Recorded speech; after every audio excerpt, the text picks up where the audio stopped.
સરસ્વતી શિશુ મંદિર પ્રાથમિક શાળા ખેરાલુમાં માતૃપિતૃ વંદન કાર્યક્રમ યોજાયો, જેમાં મોટી સંખ્યામાં વાલીઓ તથા વિદ્યાર્થીઓ અને શાળાના ટ્રસ્ટી તથા વ્યવસ્થાપક ઉપસ્થિત રહ્યા હતા।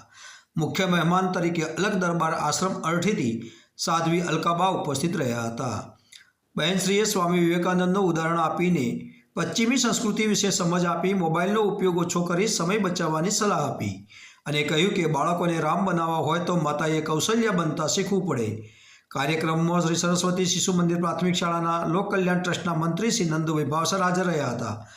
વ્યવસ્થાપક કમિટીમાંથી મનુભાઈ દેસાઈ તથા શૈક્ષણિક કમિટીમાંથી નાથુભાઈ સોની તથા દેવગીરી ગોસ્વામી હાજર રહ્યા હતા।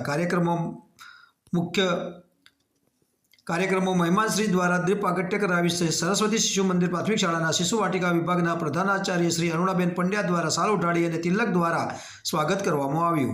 ત્યારબાદ કાર્યક્રમની શરૂઆત શ્રી વસંતભાઈ મહેતા દ્વારા શ્લોક બોલી કરવામાં આવી હતી।